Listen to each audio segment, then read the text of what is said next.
चलिए आज हम व्याकरण के कुछ सामान्य नियमों के बारे में जानते हैं। इस कड़ी में एक आता है वर्णमाला। वर्णमाला क्या है? वैसे इसको जानने से पहले हम यह समझ सकते हैं कि किसी भी भाषा का उचित रूप से जानने और सीखने के लिए उसके व्याकरण का ज्ञान होना जरूरी है। व्याकरण वह विद्या या विषय कहलाता है जिससे भाषा के शुद्ध रूप, प्रयोग और उच्चारण के नियमों का ज्ञान हो। आज हम वर्ण विचार के बारे में पढ़ते हैं। वर्ण विचार क्या है? वर्ण विचार में सबसे पहले अक्षरों के बारे में देखते हैं कि अक्षर क्या होता है। बोलते समय हमारे मुख से कुछ ध्वनियों का उच्चारण होता है और जब इन ध्वनियों को लिपिबद्ध किया जाता है तो ये वर्ण का रूप ले लेती हैं। कहने का तात्पर्य यह है कि ध्वनि तथा ध्वनि चिन्ह दोनों को ही वर्ण कहा जाता है। उदाहरण के तौर पर हम इन वाक्यों को देखते हैं, जैसे महेश पुस्तक पढ़ता है, पहला वाक्य। दूसरा, हमारे देश का नाम भारत है। इसमें पहले वाक्य में प्रत्येक 3 शब्द हैं, महेश, पुस्तक, पढ़ता और है। तो महेश को हम इसका विच्छेद करते हुए देखते हैं, जैसे म प्लस अ प्लस ह प्लस ए प्लस श और अ। तो प्रत्येक वर्ण स्वर और व्यंजन के मेल से बना होता है और जब हम अक्षर से, वर्ण से स्वर को अलग करते हैं तो व्यंजन और स्वर अलग हो जाता है। जैसे म से म का उच्चारण करते समय अ की ध्वनि निकलती है, तो म से अ को हमने अलग किया तो म में हलंत लग जाएगा और स्वर अलग लिख देंगे। उसी प्रकार ह को उच्चारण करते समय अ की ध्वनि आती है, हे महेश है, तो ह में ह से ए को अलग करते समय हमें ए की ध्वनि सुनाई देती है, तो इसलिए यहाँ पर ह में हलंत लग जाएगा और ए लिखेंगे। तीसरा अक्षर है श।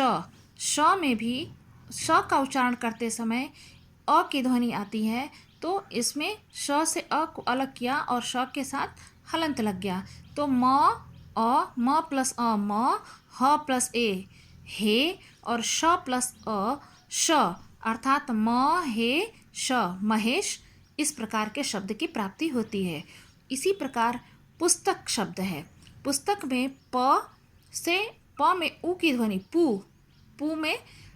में प से उ को हम निकालते हैं तो प में हलंत लग जाएगा, तो प प्लस उ, फिर आधा स है तो स को हम आधा स को व्यक्त करने के लिए स में हलंत लगाएंगे।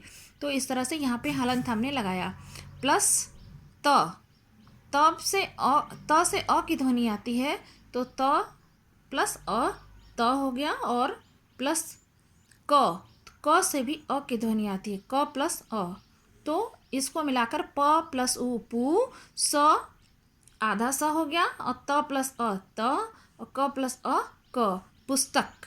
इस तरह से हमें एक शब्द की प्राप्ति होती है। तीसरा शब्द है पढ़ता।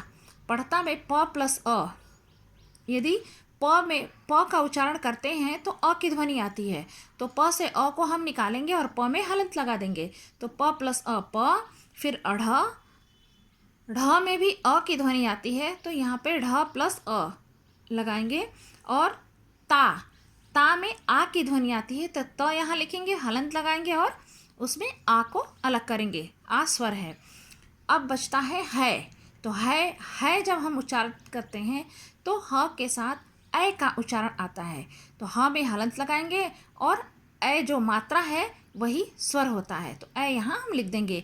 इस तरह से हमें है शब्द की प्राप्ति होती है। तो महेश पुस्तक पढ़ता है, इनका वर्ण विच्छेद हम इस प्रकार करेंगे। दूसरा है हमारे देश का नाम भारत है।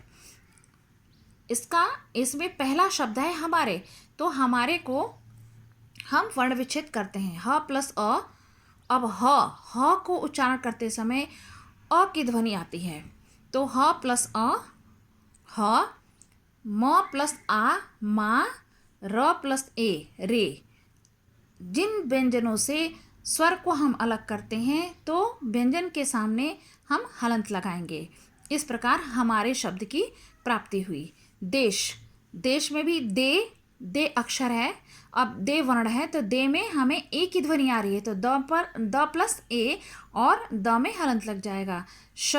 श प्लस अ, श में हलंत लग गया। इस तरह से ये श, देश। का उच्चारण करते समय हमें आ की ध्वनि सुनाई देती है, तो क प्लस आ, का। नाम में पहला अक्षर है ना, तो ना शब्द, ना वर्ण के उच्चारण करते समय आ की ध्वनि आती है, तो इसलिए न प्लस आ होगा, और न व्यंजन है, इसमें हलंत लग जाएगा, और आ की ध्वनि, आ स्वर है, उसको हम आगे लिखेंगे। उसी प्रकार म है, म का उच्चारण करते समय अ की ध्वनि आती है, तो इसलिए अ स्वर है, और म व्यंजन है, तो म से अ को अलग करेंगे और अ यहाँ लिखेंगे और म में हलंत लगा देंगे। नेक्स्ट आता है भारत। भारत में पहला वर्ण है भा, तो भा में क्या है, भ प्लस कौन सी ध्वनि आ रही है, आ, तो भ प्लस आ यहाँ लिखेंगे और भ में हलंत लगा देंगे। रत में र में अ की ध्वनि आती है, तो अ अलग करेंगे और र में हलंत लगेगा। नेक्स्ट त है, तो त में भी अ की ध्वनि आती है, तो त प्लस अ यहाँ लिखेंगे और त में हलंत लग जाएगा। दूसरा आता है वही कि ह में ए की मात्रा लिखी हुई है, तो ह का उच्चारण करते समय ए स्वर आता है और ह प्लस ए हम इस तरह लिखेंगे। इस प्रकार हमें समझ में आता है कि ऊपर दिए गए इन ध्वनियों के और टुकड़े नहीं किए जा सकते हैं, अतः ये वर्ण हैं। इस प्रकार हम देख सकते हैं कि वर्णों की कुछ विशेषताएं होती हैं। क्या विशेषताएं होती हैं, तो पहली विशेषता ये है कि वर्णों को अक्षर भी कहते हैं। दूसरा, उच्चरित ध्वनियों के वर्णों को उच्चारण करते समय ध्वनियों के लिखित रूप ही वर्ण कहे जाते हैं। तीसरी विशेषता है कि प्रत्येक भाषा में वर्णों की संख्या समान नहीं होती है। चौथी विशेषता है कि वर्णों के टुकड़े नहीं किए जा सकते हैं। ये भाषा की सबसे छोटी इकाई होती है।